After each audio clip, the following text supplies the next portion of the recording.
Donc ce sont des enseignements qui dépassent le cadre classique de nos enseignements des églises. rero ni inyigisho zirenze urwego rusanzwe tubona mu matorero, Parce que ça embrasse aussi le savoir séculier, kuko zivuga no ku bwenge bw'isi confronté à la sagesse de Dieu.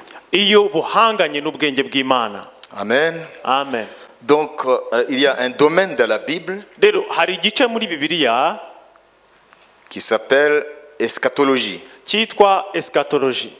Donc c'est une des disciplines de la théologie. ni ukuvuga ngo ni rimwe mu isomo ryigwa muri teolojiya Eschatologie. ryitwa eschatologie. Eschatologie. Eschatologie. Eschatos veut dire les choses concernant les temps de la fin. iryo jambo eschatos rivuga ibintu bijyanye n'ibihe by'imperuka. Donc l'eschatologie, rero iryo jambo eschatologie qui vient du grec eschatos, riva ku kigiriki eskatos, qui veut dire dernier, rishaka kuvuga icyanyuma, et logos, na logos qui veut dire parole. rivuga ngo ijambo. Donc c'est l'étude ni ukuvuga ngo ni isomo sur la fin du monde rivuga ku bihe by'imperuka ou la fin des temps. cyangwa se ibihe by'imperuka nyine.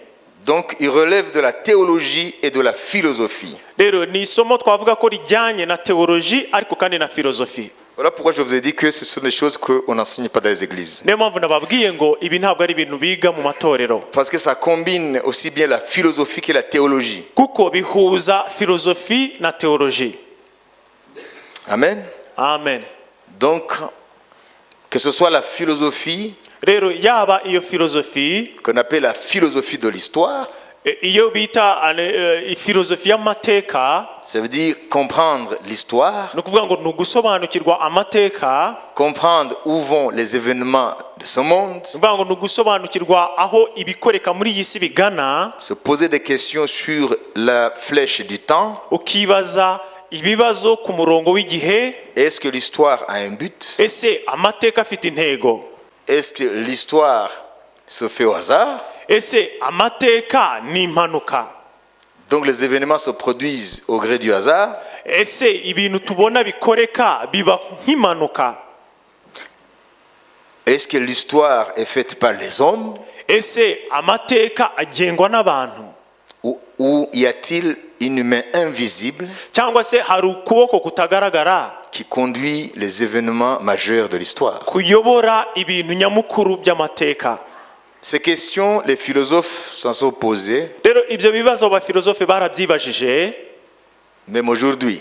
ndetse na n'uyu munsi baracyabyibaza. Et la Bible en parle dans la théologie. kandi Bibiliya ibivugaho muri teoloji. N'est-ce pas intéressant ese si iby'igiciro de savoir kumenya ko les hommes, abantu en dehors de Dieu, ils se sont pensés sur le sens de l'histoire parce que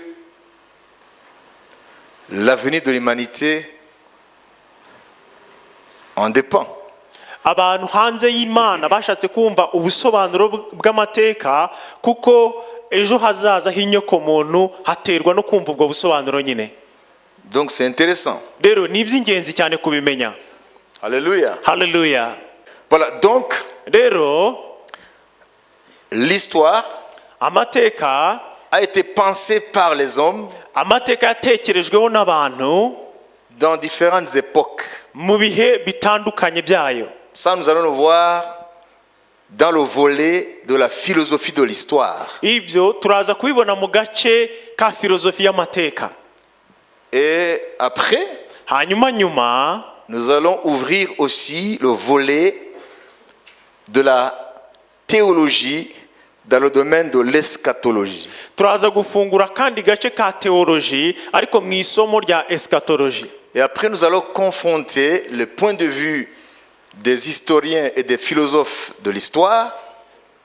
hanyuma turi buze kureba ibyo Nous yaba allons confronter turaza guhuza ibyo les historiens ibyo abanyamateka bavuze et les philosophes de l'histoire ndetse n'ibyo abafilozofe b'amateka bavuze par rapport à la théologie ku bijyanye na teoloji sur l'histoire.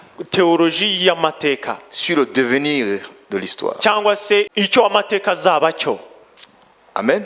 Amen. Vous voyez, c'est très très très intéressant pour l'enfant de Dieu de le comprendre. murabona ni ibintu by'igiciro cyane ku mwana w'Imana gusobanukirwa ibyo bintu. Alléluia. Hallelujah. Alors, je vais entrer maintenant dans le vif du sujet. noneho ngiye kwinjira mu byo turi buvugeho. Dès l'Antiquité, kuva mu bihe bya kera. d'abord, Antiquité, il faut définir ça. Antiquité, c'est avant. Avant qui? Il y a ce qu'on appelle l'ancienne Antiquité, et puis il y a aussi l'Antiquité tardive. L'Antiquité est divisée aussi en deux temps. ni ukuvuga ngo hari ibihe bya kera byitwa antikite nabyo bigabanyijemo ibice bibiri. Avant Jésus jusqu'au 5e siècle, ni ukuvuga ngo mbere ya Yesu kugeza mu 5e siècle après lui, kugeza mu kinyejana cya gatanu nyuma ya Yesu, tout ça c'est l'Antiquité. icyo gihe cyose cyitwa antikite. Avec le 5e siècle none uhereye mu kinyejana cya gatanu jusqu'au 15e siècle, kugera mu kinyejana cya 15 après Jésus, nyuma ya Yesu c'est le Moyen Âge. bakita Moyen Âge. Vous voyez? Donc Urabibona? l'Antiquité, rero icyo gihe cyitwa antikite cya kera, précisément dans l'Antiquité grecque, cyane cyane iyo bita antikite grecque, ça veut dire dans les temps des Grecs, ni ukuvuga ngo igihe abagiriki bari bayoboye, à l'époque des cités grecques, igihe hari hariho imirwa y'abagiriki, il y a eu au sein du peuple grec des grands philosophes habayeho muri ubwo bwoko bw'abagiriki abafilozofe bakomeye qui ont pensé l'histoire, batekereje ku mateka, mais avec une certaine limite. ariko bari bafite imbibi runaka. Les historiens philosophes grecs abo bantu bize amateka kandi b'abafilozofe b'abagiriki, ils se bornaient à énumérer les faits historiques bo gusa bibandaga kuvuga ku bintu byagiye biba mu mateka, sans entrer dans les causes. ariko batinjira mu kumenya icyabiteye. Retenez ça. Ibyo mubifate. Comprenez? Murabyumva? Donc les anciens historiens et philosophes grecs, ni ukuvuga ngo abanyamateka b'abafilozofi b'abagiriki ba kera ils se bornaient à décrire les faits. bibandaga kuvuga ku bintu byabaye ku mateka gusa. Il y a eu telle guerre, telle guerre, telle guerre. urugero habayeho intambara iyi ngiyi, Mais ils n'allaient pas dans la recherche des causes. ariko ntabwo bajyaga gushakisha icyateye ibyo bintu. Donc c'était le balbutiement de l'histoire, de la philosophie de l'histoire. Le balbutiement, ça veut dire les débuts chancelants. Vous voyez un bébé, quand il commence à parler, urugero iyo umwana atangiye kuvuga, mais il n'a pas encore acquis le langage. ni ukuvuga ngo ntabwo aba aravuga neza mu by'ukuri. On appelle ça balbutiement. ni kwa kundi umwana aba yiga kuvuga, Vous voyez? ataramenya kuvuga neza. Donc les Grecs qui se sont donnés à étudier le sens de l'histoire, ou plutôt à s'attacher à comprendre l'histoire, rero abo bagiriki bashatse kumenya ubusobanuro bw'amateka, ils se bornaient seulement à relater les faits historiques. bo gusa icyo bavugaga ni ugutondagura ibyagiye bikoreka muri ayo mateka nyine. Vous comprenez? Murabyumva? Mais ils n'allaient pas loin pour comprendre les causes. ariko ntabwo bajyaga kure y'ibyo ngo bamenye impamvu yabiteye. Alors, puisqu'ils ne dégageaient pas les causes, rero kuko batabashaga kumenya impamvu, on ne peut pas appeler ça la philosophie de l'histoire. ntabwo ibyo twabyita ko ari filozofi y'amateka. Pourquoi? kubera iki? Parce que la philosophie, par définition, kuko filozofi mu busobanuro bwayo c'est l'étude des causes. ni ukuvuga ngo yiga impamvu y'ibintu. Voilà pourquoi on dit la philosophie s'occupe du pourquoi. niyo mpamvu bavuga ngo filozofi yiga ku mpamvu y'ibintu. Et la science, par exemple les sciences de la nature, s'occupent de comment. hanyuma siyanse yo ikareba uburyo ibyo bintu bikoreka. Comment est-ce que les choses se passent comme telles? ese kuki ibintu bikoreka uko bikoreka? Pourquoi est-ce que le jour ne dure pas éternellement, doit faire place après 24 heures à la nuit? kubera icyo urugero umunsi utaguma ari umunsi, ahubwo amasaha runaka yagera umunsi ukavaho hakaza ijoro. Donc comment Rero les choses sont comme ça. abo bo bibaza impamvu y'ibintu, impamvu. Donc la philosophie Rero filozofi yo a pour tâche yo ifite inshingano d'étudier les causes. yo kwiga impamvu y'ibintu. Qu'est-ce qui cause ceci? Niki gitera ibintu kuba, Jusqu'à aller à la cause première. kugeza aho bagera ku mpamvu nyamukuru yabanjiriza izindi. Mais la cause première les échappe, bien sûr. Ariko iyo mpamvu nyamukuru ibanziriza izindi bo ntago bayisobanukirwa. Parce qu'ils tombent dans la métaphysique. Ni ukuvuga ngo bibaza impamvu ya buri kintu, kandi buri mpamvu ihamagara indi mpamvu nyine. Et quand ils essaient de remonter jusqu'à la première cause, None bagerageza kugera ku mpamvu ya mbere yabanjirije il izindi, y a un rideau qui descend devant leurs yeux. ugasanga hari nk'umwitero ubari imbere, Parce qu'ils tombent devant l'impasse. kuko bagera ahantu badashobora ho kurenga.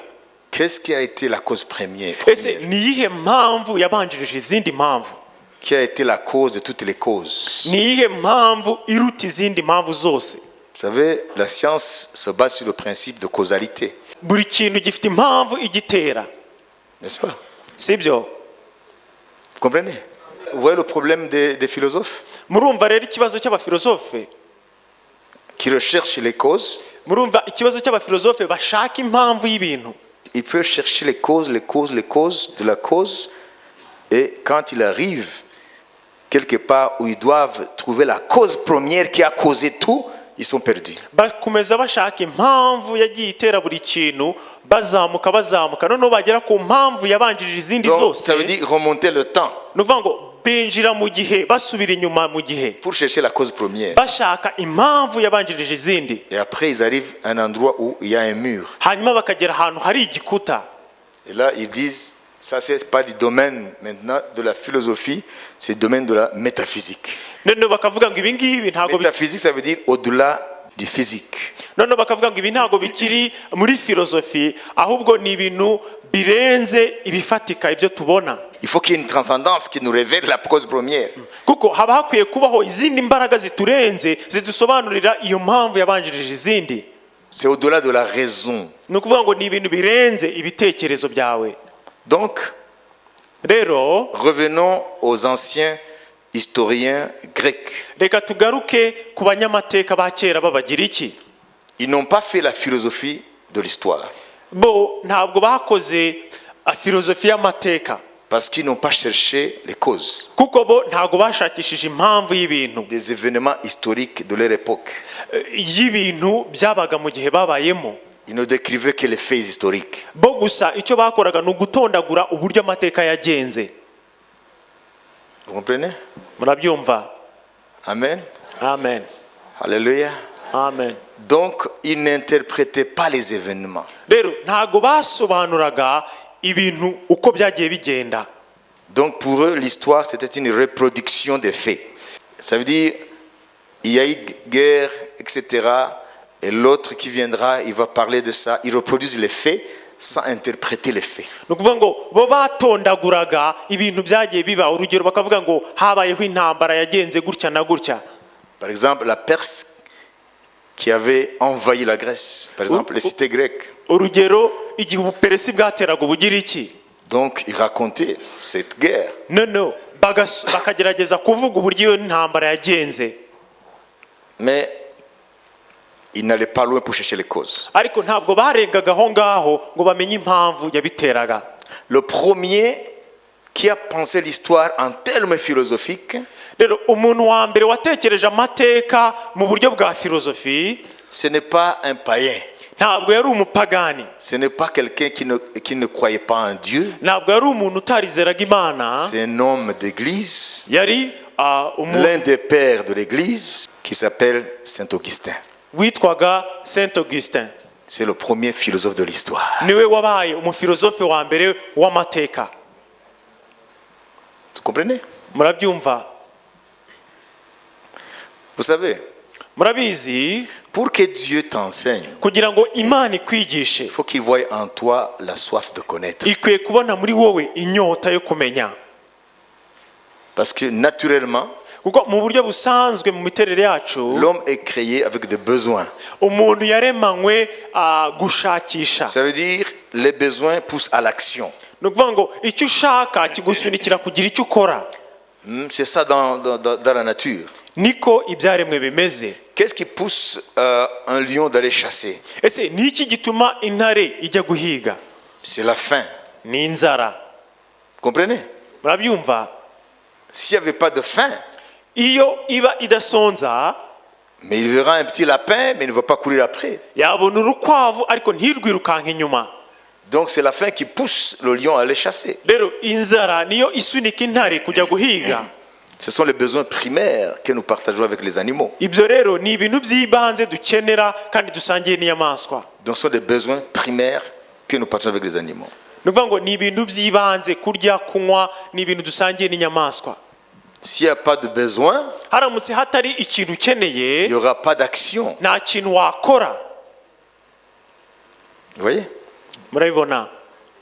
Amen. amen. Alors, si tu n'as pas besoin de connaissances, rero niba udafite inyota yo kumenya, jamais tu ne connaîtras. nta na rimwe uzamenya. C'est le besoin qui appelle l'action. icyo ushaka nicyo gituma ugira n'icyo ukora. Je vais parler, quand on va arriver quelque part, de quelqu'un qui s'appelle Copernic. turi buze kugera ahantu tuvuga ku mugabo witwaga Copernic. Il a été le premier, de façon certaine, scientifiquement, à découvrir que la Terre tourne. niwe muntu wabaye uwa mbere mu kuvumbura mu buryo bwizewe ko isi izenguruka. Même s'il y avait d'autres penseurs grecs qui ont ébauché l'idée, mais c'est lui qui a scientifiquement posé le principe que la Terre tourne. nubwo habaye abandi bagiriki bavuze kuri icyo gitekerezo Avant lui. mbere ye, ariko niwe wagaragaje n'ibihamya bya siyanse ko isi yizenguruka. Alors, Copernic, rero uwo mugabo witwaga Copernic, il a ouvert le chemin. we yafunguye inzira. Ce qu'on appelle la révolution copernicienne. akora ibyo bita Ce qu'on appelle la révolution copernicienne, ça veut dire il a amené l'humanité d'un monde clos à un monde sans limite. ni ukuvuga ngo yinjije inyokomuntu ayikura mu isi ifunganye abinjira mu isi aho nta karimbi kahari. Aujourd'hui, si nous avons des smartphones, si nous pouvons avoir Internet, si nous pouvons avoir tout ça, c'est à cause de la révolution copernicienne. uyu munsi niba dufite aya matelefone ya smartphone ni ukubera Parce que c'est lié aux satellites. ni ukubera iby'uwo mugabo Copernic yavumbuye kuko bifite aho bihuriye. Avant lui, l'astronomie de l'époque était dominée par la pensée de l'Église catholique. ni ukuvuga ngo mbere ye kwiga ubumenyi bujyanye n'inyenyeri cyane cyane idini rya gatolika niryo ryari ryarakataje. Et l'Église catholique enseignait que la terre est plate. kandi idini rya gatolika ryigishaga yuko isi imeze nk'isahane. Donc, c'était ce qu'on appelle la pensée géocentrique.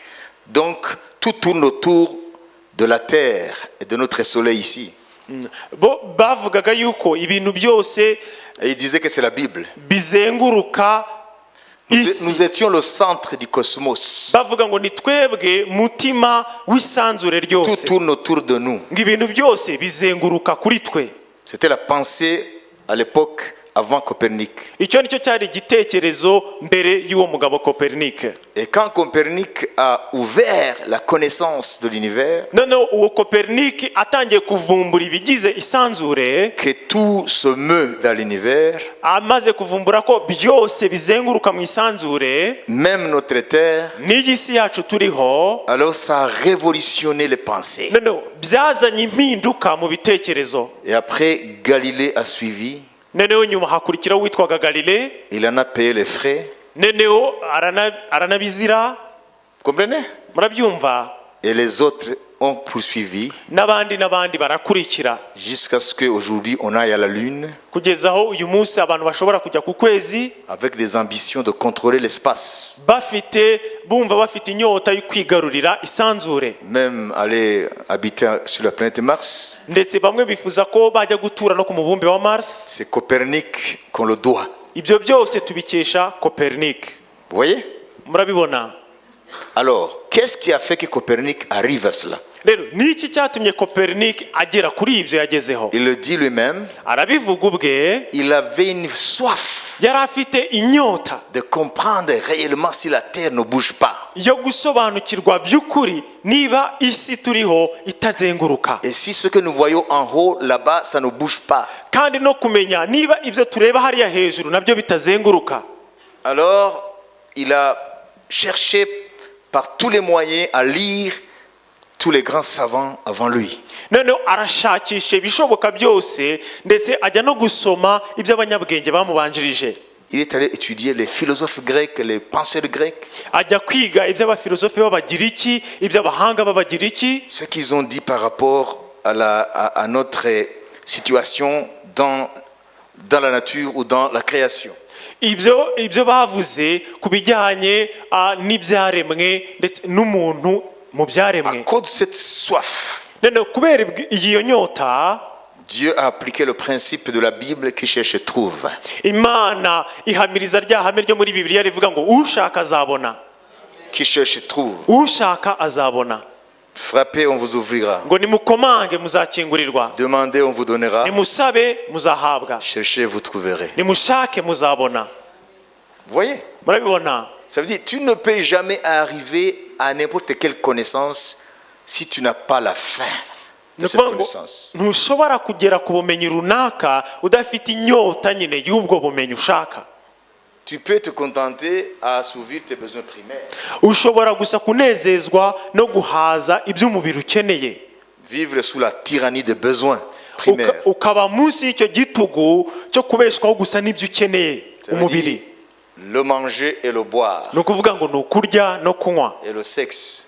ndetse n'ibijyanye n'imibonano mpuzabitsina. Et puis tu restes là. Noneho ukigumira aho ngaho gusa. On appelle ça des besoins primaires animaux. Ibyo nibyo umubiri w'umuntu ukenera mbere y'ibindi, Mais ni nk'inyamaswa Mais irabikenera. nous sommes une conscience vivante. Ariko twebwe turi ubugingo buzima. Alléluia. Hallelujah.